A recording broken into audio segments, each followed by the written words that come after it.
Have you ever found yourself scrolling through Facebook or Instagram or TikTok and think to yourself, why do I feel so incredibly triggered by the neurodiversity movement?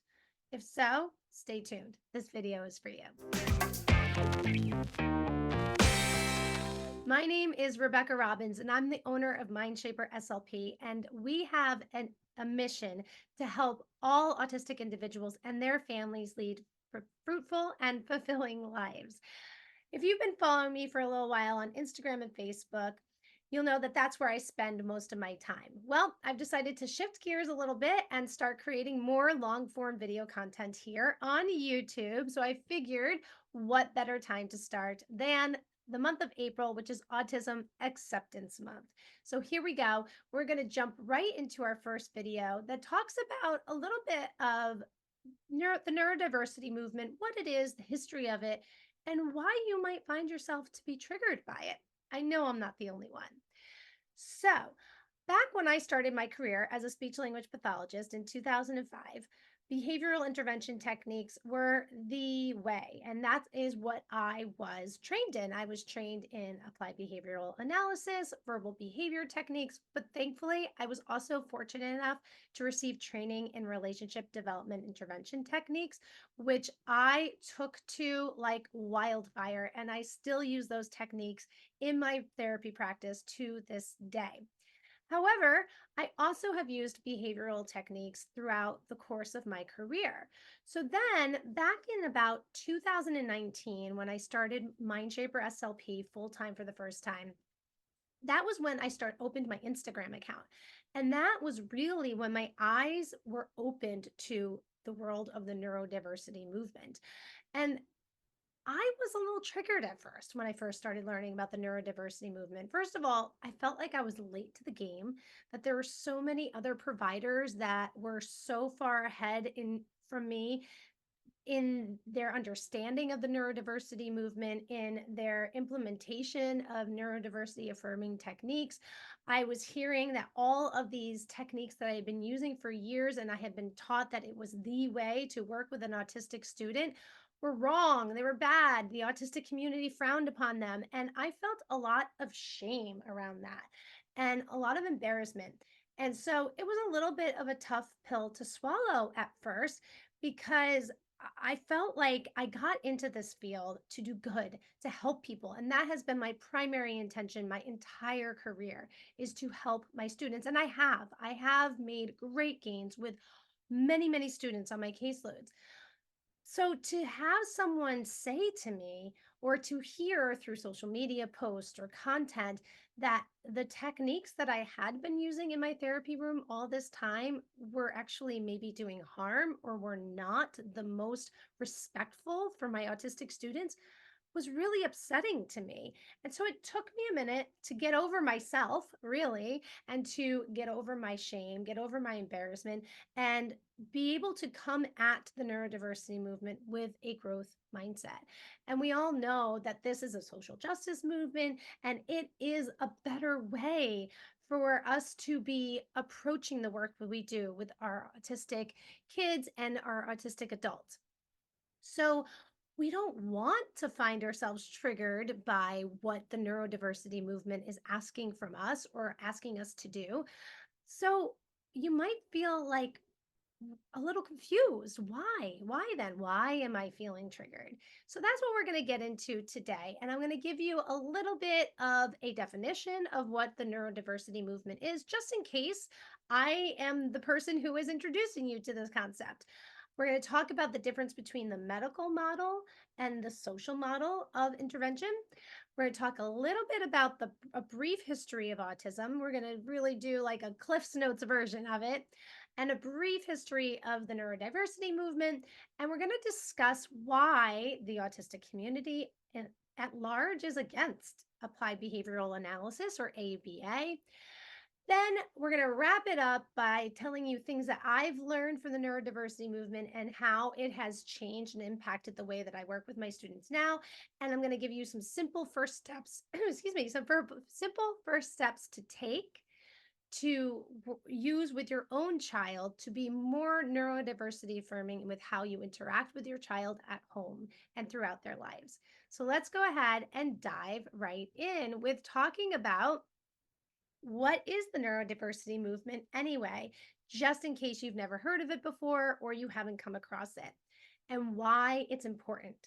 So, the neurodiversity movement defines neurodiversity as any atypical neurodevelopment, which basically means any variation to normal brain development, as a variation of the human condition that is equally worthy of respect and acceptance, and that our society thrives. And it's a good thing for our society to have neurodiversity present in its population, and that we should be embracing it and finding inclusive ways to accept neurodivergent brains rather than looking for the cause and the cure of these neurodivergent brain types. And when I say neurodivergent brain types, I'm not just talking about autism. It also ADHD falls under this umbrella, dyslexia. It's any neurodevelopmental condition that is a divergence away from a neurotypical brain development. And this movement, the neurodiversity movement, views autism as a brain difference rather than a brain disorder. And so that is different than how we have historically thought about autism. And it brings me to the difference between the medical model of viewing autism versus the social model of viewing autism. So, what we historically have used when we think about autism and when we have developed interventions for autistic children and autistic adults is the medical model of disability. And this looks at any variation from typical development as a disorder or a pathology. It gives you a diagnosis, it lists the deficits or the symptomology that is associated with that diagnosis, and it is defined as a set of symptoms that need to be corrected or cured. So that is the medical model. It's what our insurance companies are based upon and what they are reimbursing services based upon. And it is historically, it's what the schools are historically basing their IEP goals upon. And the problem with it is that it looks at autism or other neurodivergent conditions as problems that need to be solved, or deficits, or just a list of symptoms that need to be fixed. And it is really kind of dehumanizing.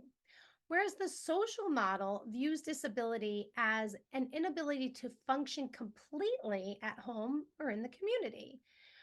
It views the solution to these challenges as society's responsibility. So the medical model views the person as the problem, and there's something wrong with the person, and we have to fix the person. Whereas the social model views that the environment in which the person is the thing that needs to be adjusted and fixed so that that person can function more completely and the environment can be more inclusive and accommodating to that person's needs. And this model really values inclusivity of disabled people. This is the type of model we use when we have laws that require buildings to be handicapped accessible. It is showing that it is not the person who's in a wheelchair, it's not their problem to figure out how to get up the stairs. It's on us as a society to make all of the environments accessible to that person in the wheelchair. So we do have little elements of this in our society, but we certainly have a long way to go.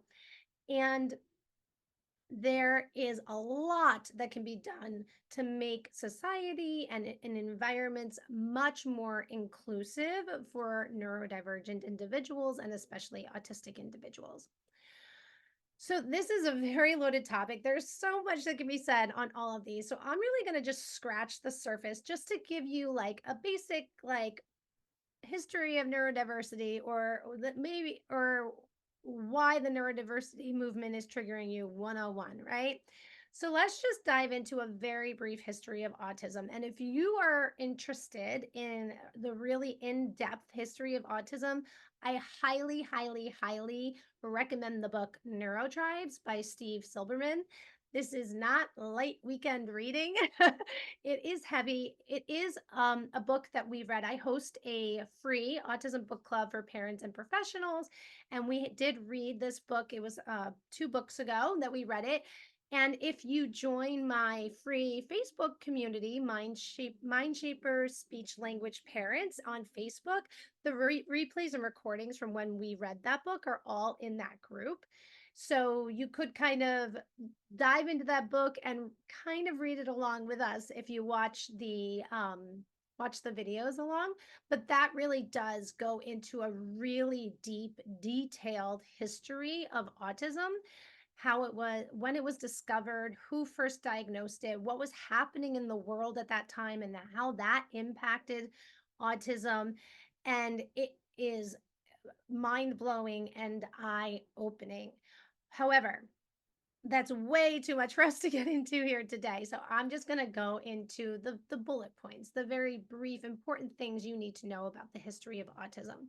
So in the 1940s, autism became known as its own separate diagnosis. But the diagnostic criteria was so stringent, it's so strict that its occurrence was very, very rare. So this basically means that the diagnostic criteria for autism was not correct. And a lot of individuals at this time were getting diagnosed with childhood schizophrenia. So childhood schizophrenia was like this umbrella diagnosis back then, that anyone who they didn't know how to diagnose this individual, they would put them under the category of childhood schizophrenia. So in the 1940s, we started kind of pulling out the difference between the two and diagnosing autism as its own distinct diagnosis.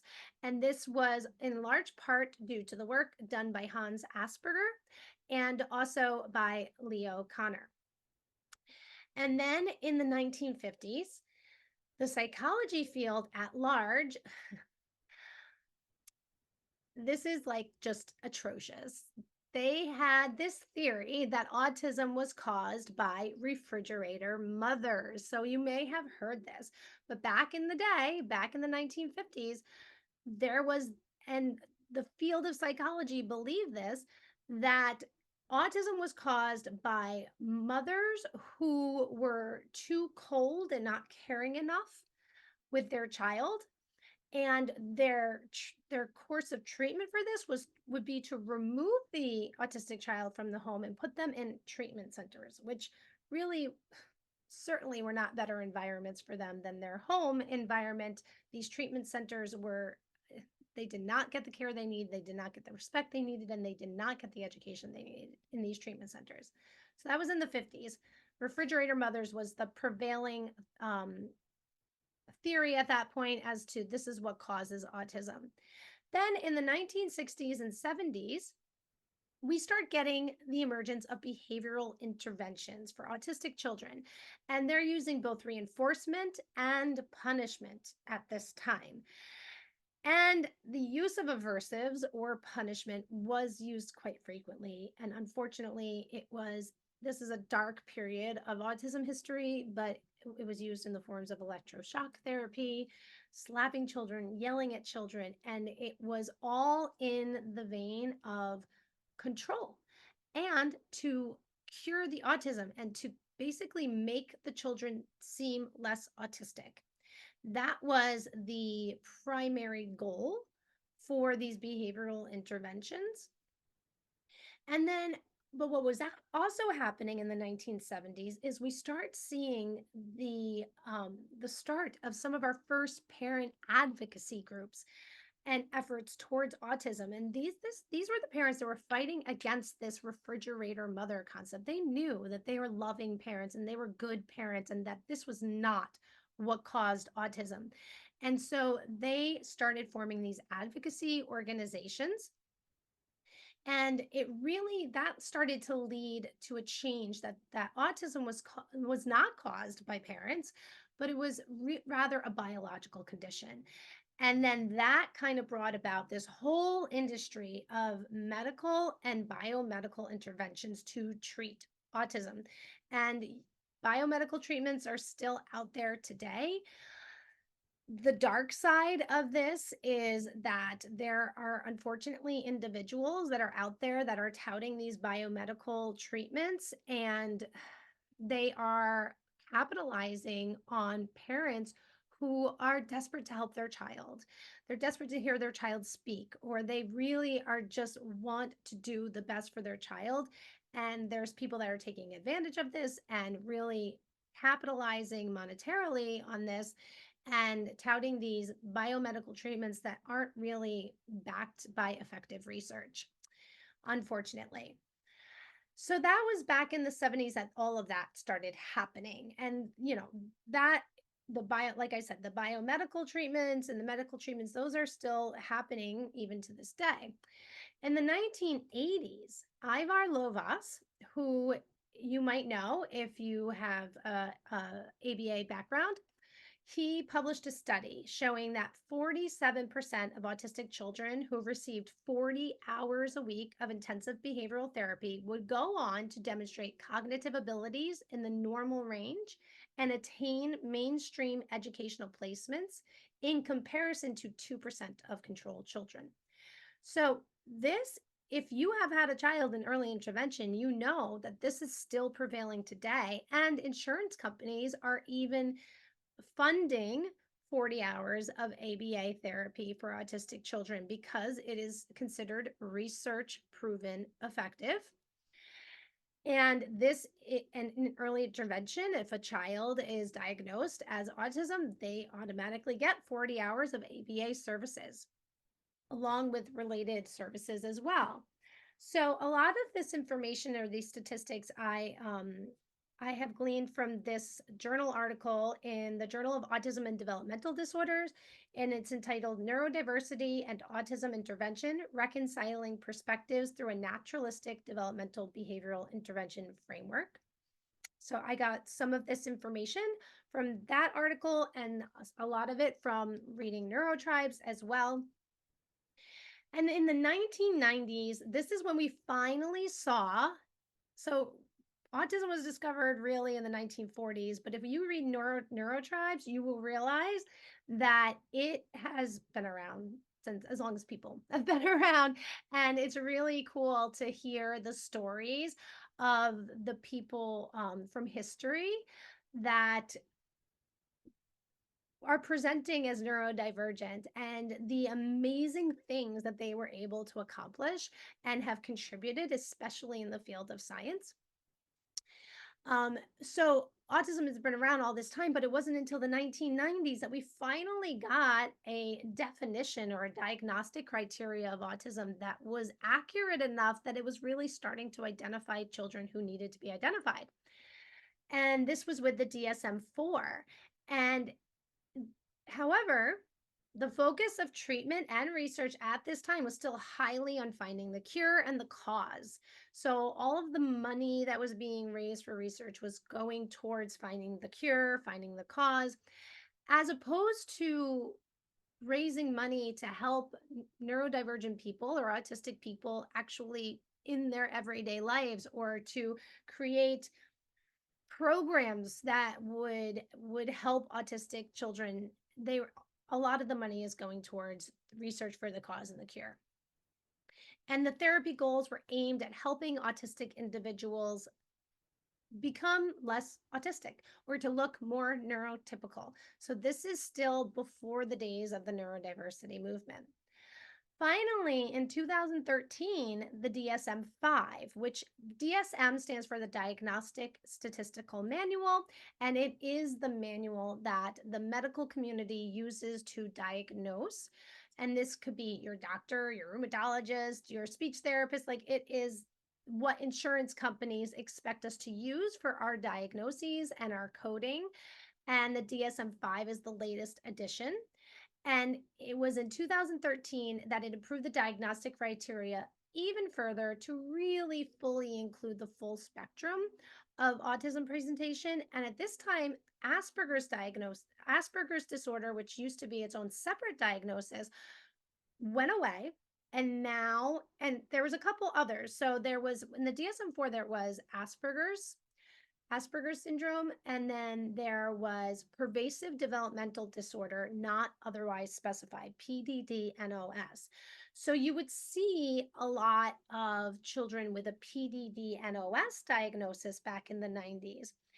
And there was almost like a relief from parents at that time when they would get a PDD-NOS diagnosis, because it was like, oh, good, it's not autism. But then when the DSM-5 was created, PDD-NOS went away, Asperger's went away, and it was all now considered under the same umbrella of autism because the diagnostic criteria was more accurate, more inclusive, and it was just better. So it was really more accurately identifying people, children mostly, but also adults. All right, so that's kind of like a very like the bullet points, the important things you need to know about the autism history. So let's talk about the history of the neurodiversity movement. So this was started in the 1990s by autistic advocates in response to being marginalized by organizations, professionals, and parents. And this movement was a call to see neurodivergent brains as worthy as respect and acceptance as neurotypical brains. And it really was a call to listen to autistic voices and value lived experience, to stop focusing autism treatment on making an autistic child look less autistic, but rather on functional outcomes for their life so that they can thrive in their lives as an autistic child, not so that they can become neurotypical, because autism is a lifelong diagnosis. It's working towards reducing the stigma that people have about an autism diagnosis and really accepting people as autistic people as a brain difference rather than a disorder, and really listening and amplifying autistic voices. So why is the autistic community so against ABA? Well, as you can kind of glean from the little brief history I gave about autism, ABA behavioral techniques are rooted in control. The primary goal in traditional ABA is to control the person who is on the receiving end of the behavioral treatment. And also, these are the same behavioral techniques that were used in gay aversion therapy, where they would put people who were gay through this therapy so that to make them become not gay anymore. And so it has really abusive connotations in history. And that is the biggest reason that the autistic community at large is against ABA. Many autistic adults claim that they have been traumatized by behavioral practices and that it is not respectful of their neurodiversity. And it is not a neurodiversity affirming approach. I think that it is possible to utilize behavioral intervention techniques in a way that is respectful of a person's neurodiversity. And it really comes with thinking about why you're using the technique and what is the intention behind the technique, and if as long and the intention cannot be to control, and the intention cannot be to make an individual look less autistic. And I think that behavioral techniques can be used for good and also respect a person's neurodivergence. Let me just give you a simple example of a way that in my career I have used behavioral techniques for the good. So we had a student in a school I was working at who had a traumatic medical experience outside of school. And I think he had to go to the hospital. I can't remember the specific details, but he may have had to have gone to the ER.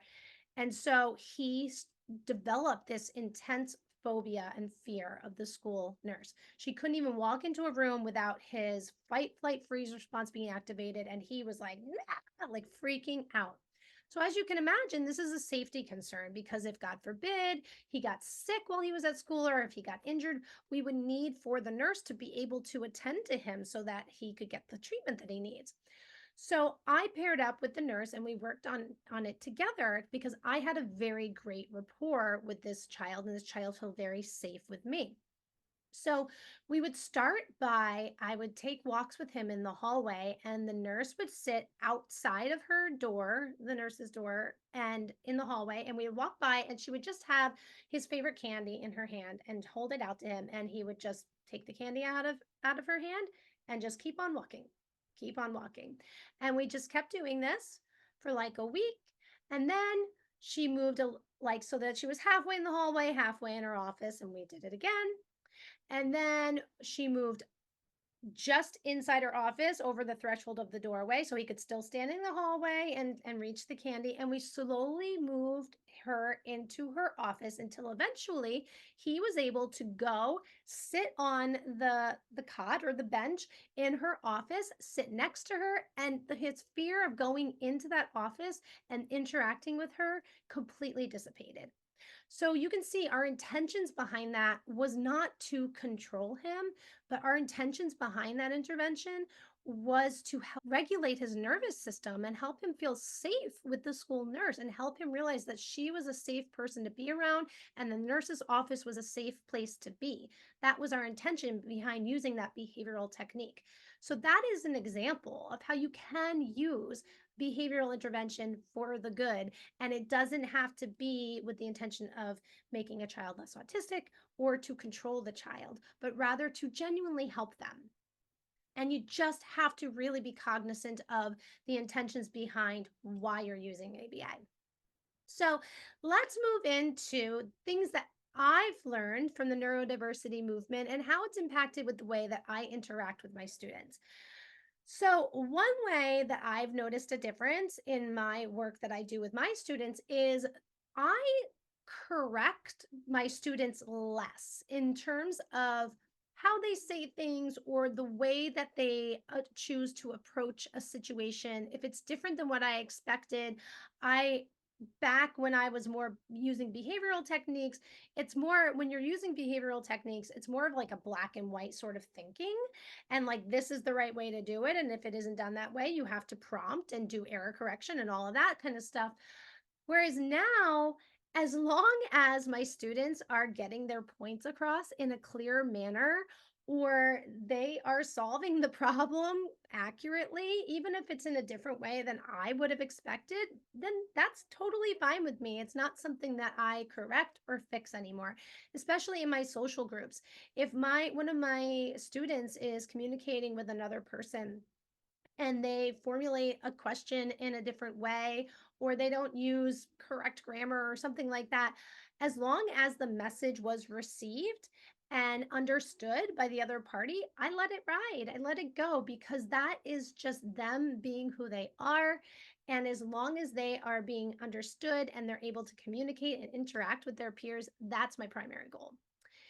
The other thing I've always actually had a tendency to do this because I've also done a little bit of learning with the sunrise technique and I've learned about joining in with stims, but we're talking about stims now. But with behavioral interventions, I'm sure you all have heard hands down, hands quiet.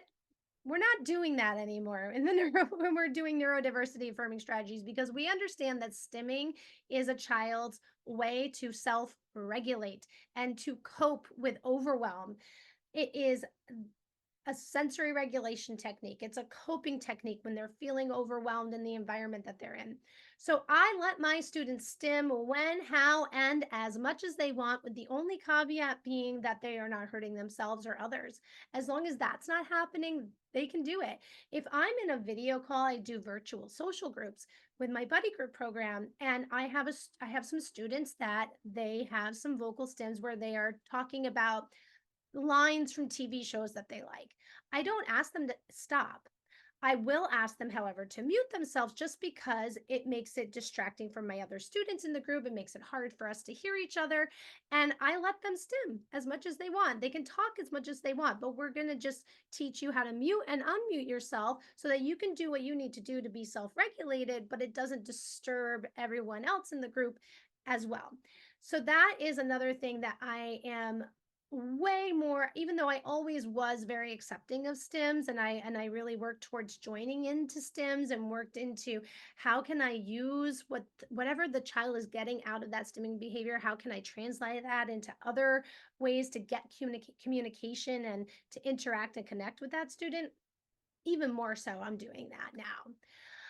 And I use behavioral techniques very, very sparingly, and I'm much more cognizant of my intention behind using these approaches. And that goes all the way with reinforcers, especially. So I read a book called Punished by Rewards by Alfie Kahn, which is another book I highly recommend. Another book that is not light reading, but I do highly recommend it. And he really makes the point in that book how using rewards or reinforcement is not really great in the long term. It hinders intrinsic motivation.